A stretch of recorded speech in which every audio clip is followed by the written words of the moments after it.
Hello friends, Sunday అయినా Tuesday అయినా ఎవరింట్లోనే non veg ఉండాల్సిందే. సండే అయితే నాన్ వెజ్ తిని ఒంటికి వేడి చేసినప్పుడు మరుసటి రోజే చలువ చేసే ఐటమ్స్ తినాలనిపిస్తుంది. అలాంటివే బనానా కర్రీతోటి, మెంతుల పులుసు, బెండకాయతోటి దీని టేస్ట్ అయితే అదిరిపోతుంది. రెండిట్ల కాంబినేషన్ డెడ్లీ కాంబినేషన్. ఇలా వేడి వేడి అన్నంలో వర్షం పడుతున్నప్పుడు ఇలా అరిటాకు వేసుకొని పెద్దవాళ్ళకైనా చిన్నవాళ్ళకైనా దీని టేస్ట్ నచ్చి తీరాల్సిందే. ముందుగా నేను ఈ మెంతుల పులుసు కోసం 2 టేబుల్ స్పూన్ మెంతుల్ని ఒక బౌల్లో వేసుకొని వాటర్ వేసుకొని ఒక గంట సేపు నానబెట్టుకున్నాను. ఇప్పుడు పావు కేజీ వరకు బెండకాయలు చిన్న చిన్న ముక్కలుగా కట్ చేసుకున్నాను. ఈ మెంతుల పులుసులోకి బెండకాయ కాంబినేషన్ చాలా బాగుంటుంది.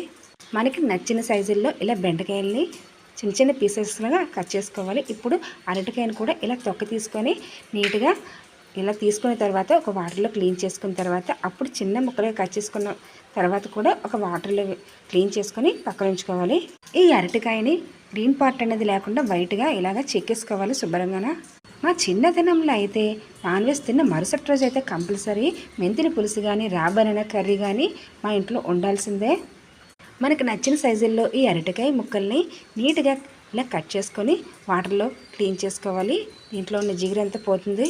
ఈ అరటికాయ కూర కోసం నేను 3 వరకు ఉల్లిపాయలు చిన్న ముక్కలుగా కట్ చేసుకున్నాను. అదేవిధంగా 3 పచ్చిమిర్చి కూడా చిన్న ముక్కలుగా కట్ చేసుకొని పాన్ హీట్ అయిన తర్వాత ఇలా 2 టేబుల్ స్పూన్ ఆయిల్ వేసుకొని అందులో ఆవాలు, జీలకర్ర ఫ్రై చేసుకున్న తర్వాత ఆనియన్ ముక్కల్ని, పచ్చిమిర్చి ముక్కల్ని బాగా ఫ్రై చేసుకొని ఇలా దంచిన వెల్లుల్లిని కూడా వేసుకొని బాగా ఫ్రై చేసుకోవాలి. ఈ రెండిట్ల కాంబినేషన్ నాన్ వెజ్ తినే వాళ్ళకి కాకుండా వెజ్ ఎక్కువగా తినే వాళ్ళకి కూడా భలే నచ్చేస్తుంది దీని టేస్ట్. ఈ ఆనియన్స్ ఫ్రై అవుతున్నప్పుడే కొద్దిగా సాల్ట్, కొద్దిగా పసుపు వేసుకొని కొద్దిగా కరివేపాకు కూడా వేసుకొని కొద్దిగా గోల్డెన్ కలర్ వచ్చే వరకు ఫ్రై చేసుకోవాలి. ఈ అరటికాయ కూర కోసం వెల్లుల్లి మంచి ఫ్లేవర్ వస్తుంది. ఇలా తొక్క తీసిన వెల్లుల్లి రెబ్బల్ని ఇలా దంచుకొని తీసుకుంటే మంచి ఫ్లేవర్తో టేస్ట్ బాగుంటుంది.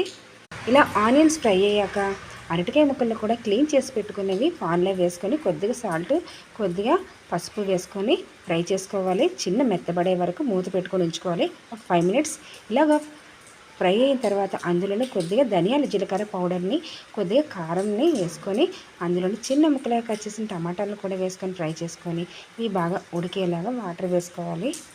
ఈ అరటికాయ కూరలో ఒక స్పెషాలిటీ ఉంది. ఇది త్వరగా ఉడికిపోవడమే కాకుండా అన్ని కర్రీస్ కంటే ఎక్కువ విటమిన్స్ కూడా ఉంటాయి. చివరిలో ఇలాగే ఇవి ఉడికిన తర్వాత కొత్తిమీరతో గార్నిష్ చేసుకొని పక్కన ఉంచుకుందాం. ఇప్పుడు మెంతులు బెండకాయ పులుసు కోసం వేరే కళాయి స్టవ్ మీద పెట్టుకొని అందులో కొద్దిగా ఆయిల్ వేసుకున్న తర్వాత పోపులు ఫ్రై చేసుకున్న తర్వాత ఇలా మెంతులు కూడా ఫ్రై చేసుకొని ఆనియన్స్, బెండకాయలు ఫ్రై అయిన తర్వాత టేస్ట్కి తగినంత ఉప్పు, కారం, మసాలా పౌడరు, పులుపు వేసుకొని మరగబెట్టుకోవడమే టేస్టీ